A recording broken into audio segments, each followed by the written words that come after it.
Depois dos vídeos referente a capacitores, agora a gente vai partir para um outro tipo de elemento armazenador de energia, que no caso são os indutores. Os indutores, eles normalmente são representados em formas de bobina. Então, os indutores eles são representados mais ou menos dessa forma aqui. É diferente da forma como a gente representa os resistores, que é uma forma mais abrupta. Os indutores não. Eles têm um tipo mais suave de representá-los. A unidade dos indutores ela é dada em Henry, só que normalmente a gente representa como um H, simplesmente como H. Mas o que são indutores? Bom, como eu disse anteriormente, o indutor ele é um tipo de armazenador de energia. Só que diferente do capacitor, que se dá pelo campo elétrico, o indutor ele é dado pelo campo elétrico. Ele é dado pelo campo magnético. Campo elétrico é o capacitor. O indutor é respeito ao campo magnético. Mas assim, fisicamente falando, na questão de construção, o indutor ele é basicamente uma bobina de cobre. É basicamente um cobre, um fio de cobre. Então essa é basicamente toda a parte física de um indutor. Agora vamos para alguns conceitos para circuitos elétricos. A corrente do capacitor, vamos fazer um paralelo com o capacitor. A corrente com o capacitor ela é dada pela capacitância vezes a variação de tensão em relação ao tempo. No caso do indutor, a tensão é igual à indutância vezes a variação da corrente em relação ao tempo.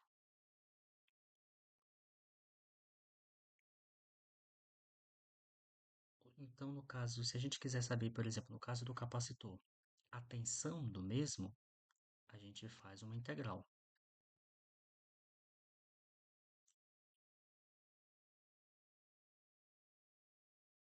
Aqui seria a nossa integral da corrente em relação ao tempo, mais uma corrente, uma tensão inicial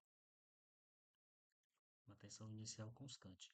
No caso do indutor, a ideia é a mesma, né? Só que em vez de tensão inicial para o capacitor, vai ser uma corrente inicial. Então, a corrente do indutor,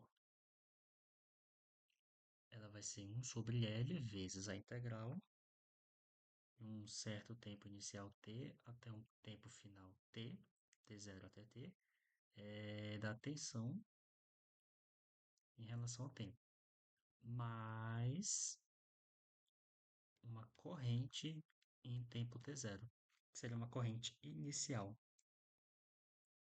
As fórmulas são muito parecidas, porque eles partem do mesmo princípio. Além disso, a energia do indutor ela também é dada pela mesma forma que a energia do capacitor. Só que enquanto que no capacitor era a capacitância vezes a tensão ao quadrado, no caso do indutor é 1 sobre 2 vezes a indutância vezes a corrente ao quadrado. As fórmulas elas são muito parecidas mesmo, que basicamente a gente parte da mesma equação, entre aspas, entre muitas aspas, a gente parte da mesma equação, da mesma estrutura, né? Ambas equações elas têm uma estrutura muito parecida, então os resultados vão ser muito parecidos também. Outra coisa que é interessante a gente abordar também é o seguinte: à medida que o indutor ele vai acumulando cargas, à medida que o indutor ele vai se carregando, a corrente nele vai diminuindo. Ou seja, quando a gente chega em tempo suficientemente considerável, vai chegar num ponto em que a tensão do indutor vai ser zero. ou seja, um curto-circuito, basicamente.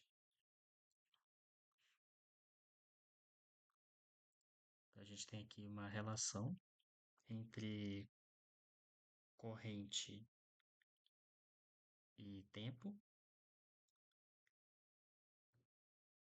em que basicamente o que a gente vai ter é o seguinte: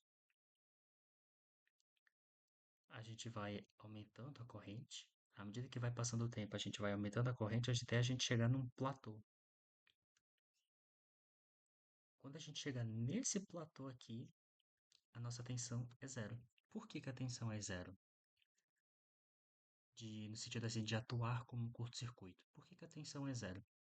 Porque pela relação lá da tensão do indutor, a gente está lidando com a variação da corrente. Esse trecho aqui a gente tem variação de corrente com o tempo. Por isso que existe uma tensão no indutor. Só que a partir deste ponto aqui, a partir deste ponto para o infinito, a corrente ela fica constante. E aí, pela propriedade de derivadas, a derivada de uma constante é zero. Então a tensão seria zero. Eu não comentei no assunto sobre capacitores, mas no caso do capacitor, em vez da gente ter um curto-circuito, como é no indutor, no capacitor a gente vai ter um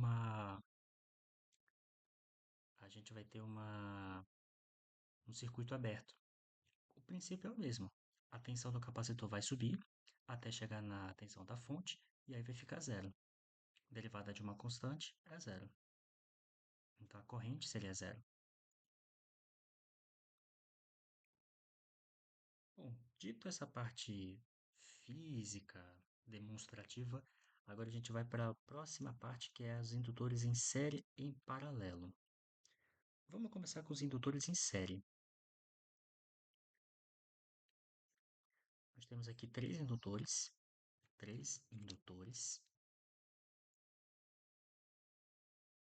estão alimentados em uma certa tensão.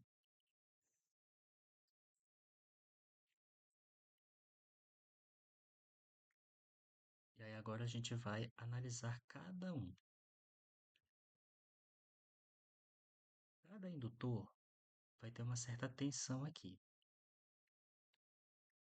já que o circuito ele está em série, a corrente vai ser a mesma. Usando aqui a lei de Kirchhoff das tensões, a gente vai ter que a tensão aqui do circuito como um todo vai ser basicamente as tensões individuais. Então a gente teria basicamente uma corrente constante. Já que o circuito está em série, a corrente ela vai ser constante. Então a gente vai ter uma constante aqui, que seria basicamente a variação dessa corrente.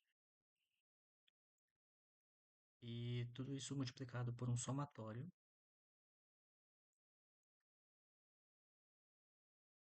das indutâncias individuais. Ou seja, esse termo aqui de somatório é o que a gente chama de indutância equivalente. Então, a indutância equivalente ela é basicamente a soma de todas as indutâncias presentes no circuito. Isso em série. No caso do paralelo, no caso de um circuito paralelo,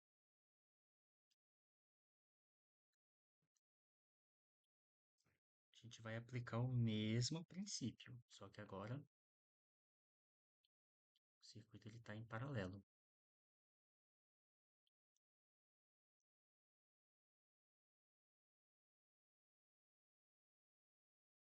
As tensões aqui são as mesmas, porque o circuito ele está em paralelo. E aqui a gente vai ter uma corrente principal que vai se dividir em correntes individuais aqui. Ou seja, pela lei de Kirchhoff das correntes, o que a gente vai ter basicamente é que uma corrente principal vai ser a soma de todas as correntes individuais.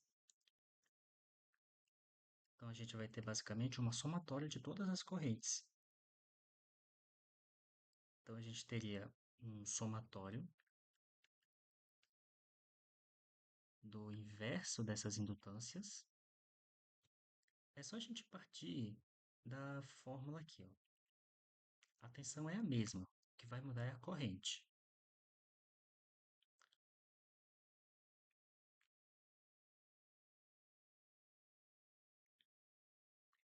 Então a gente teria basicamente isso aqui multiplicado por uma integral, que seria a nossa corrente não, a nossa tensão. A tensão ela vai ser constante para todo o circuito.